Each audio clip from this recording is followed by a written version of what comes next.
హ్మ్. ఎన్నో వివాహాలు అంటే రెండో పెళ్లి సంబంధాలు చాలా వస్తూ ఉంటాయి మాకు. ఓకే. వచ్చినప్పుడు మ్యారేజ్ బ్యూరో వ్యవస్థలో ఉన్నాను అవును. కాబట్టి. ఆ! ఆ! దాని వలన ఏంటంటే గనక ఈ 18 సంవత్సరాలుగా చేస్తూ ఉన్నాను సౌభాగ్య మ్యారేజ్ బ్యూరో నేను. ఓహ్! దానిలో రెండో పెళ్లి జాతకాలు చూసినప్పుడు నాకు పరిశోధనకి వేరే విధానం కనపడలా. అచ్చా! ఇది చూస్తేనే అర్థమైపోయింది. ఈ రాహుకేతు దోషాల వలన ఎంతో విచ్ఛిన్నమైపోయాయి. ఫస్ట్ చక్రం వేయగానే ఫస్ట్ అక్కడే చూస్తాను అదే కనపడుతుంది. ఆ!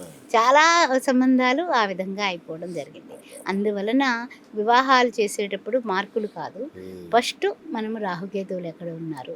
ఒక మాట అన్నారమ్మా మీరు కోపం వస్తదని. హ్మ్. అంటే మనం పురాణాలు తీసుకున్నా, హ్మ్. చరిత్ర రాజుల కాలం నుంచి తీసుకున్నా గూడా, ఈ గ్రహ దోషాల బారిన పడి రాజ్యాలు కోల్పోయిన ఉదంతాలు మనం చాలా చూసాం. అవునండి. అంటే ఈ రాహుకేతు దోషాలున్నప్పుడు హ్మ్. మనిషి ప్రవర్తనలో, ఆలోచన విధానంలో ఏమైనా మార్పులొస్తాయా? అంటే అహం దేహస్మి అనేటటువంటి స్వభావం రాహుకుంటుంది. ఆ! ఆ! విరక్తి భావాలేమో కేతువుకుంటాయి. ఓకే. అన్నీ నేను ఆనందించాలి, అనుభవించాలి, భోగాలాలసత ఎక్కువుంటుంది. ఆ! ఈ యొక్క రాహుకి.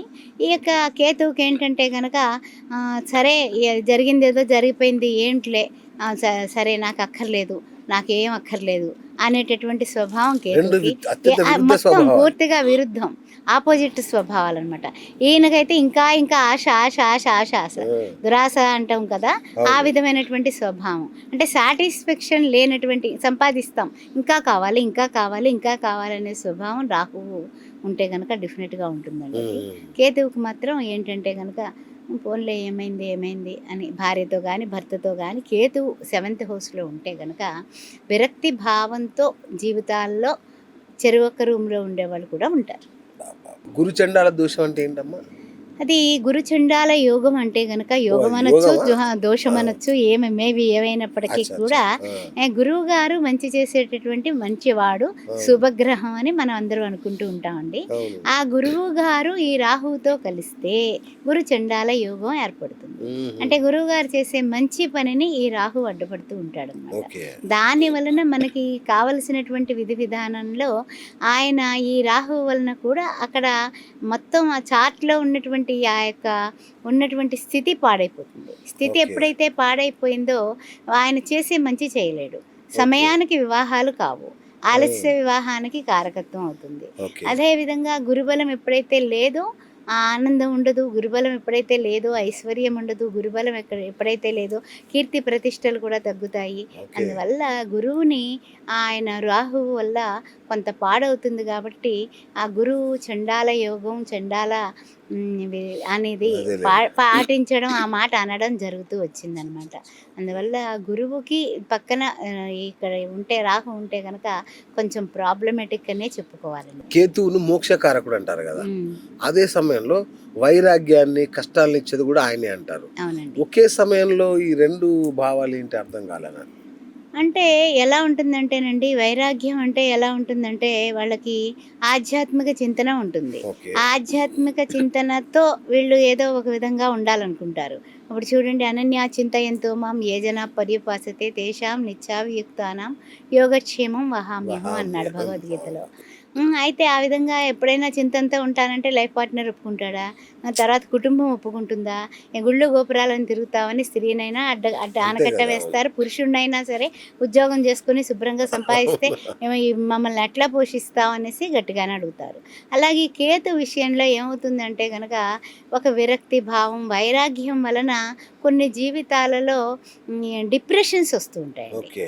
అదే ఇక రాహువు వలన కొంచెం సమస్యలేంటంటే మానసికంగాని, తర్వాత నరాలకు సంబంధించి కొన్ని కొన్ని రుగ్మతలు వచ్చినట్లయితే, కేతువు వలన విరక్తి భావాలు, ఆందోళన, టెన్షను, అదేవిధంగా ఇతరులను నమ్మి మోసపోవటం, ఇతరులను మోసం చేసే నైజం రాహువుకుంటే, ఓకే. మోసపోయే నైజం కేతువు ఉన్నటువంటి వాళ్ళకి ఎక్కువ ఉంటూ ఉంటుందండి.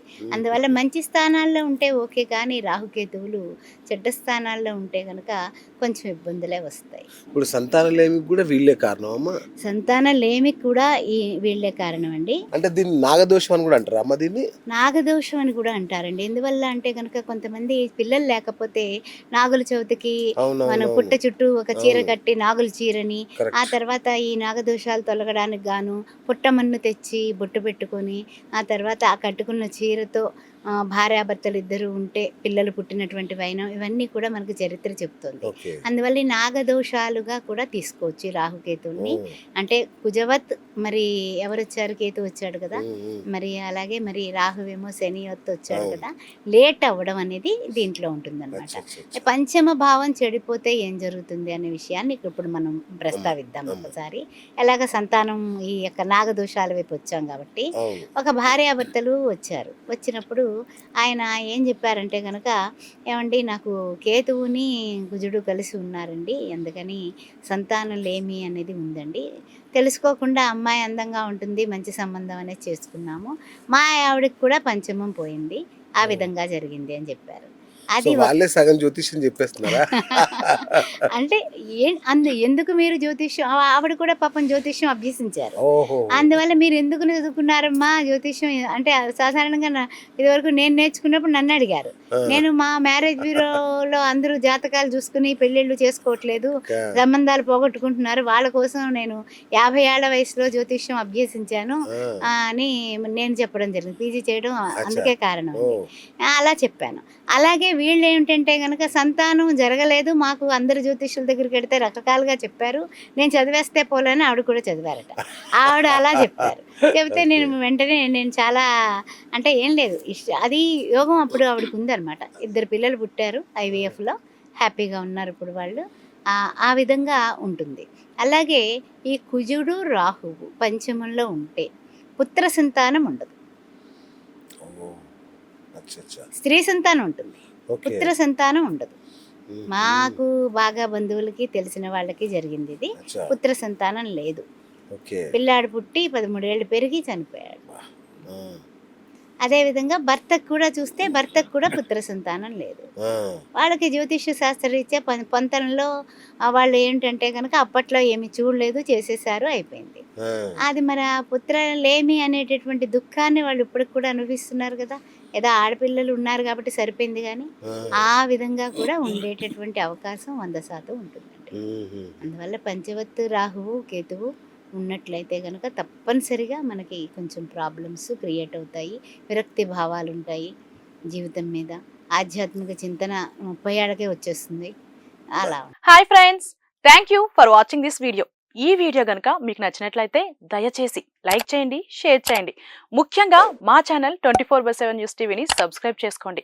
ఆ తర్వాత మీ విలువైన అభిప్రాయాల్ని, మార్పులు, చేర్పులు, కావాల్సిన వీడియో ఏమన్నా ఉంటే మన వీడియో కింద కామెంట్ సెక్షన్లో కామెంట్ రూపంలో తెలియజేయండి. నమస్కారం, సాయిదంచిక మాట్లాడుతున్నాను. ప్లీజ్ సబ్స్క్రైబ్, షేర్, లైక్ చేయండి 24/7 TV channel.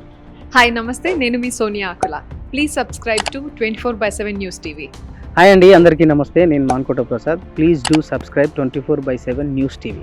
Political, entertainment and infotainment updates కోసం like, share, subscribe 24/7 news TV.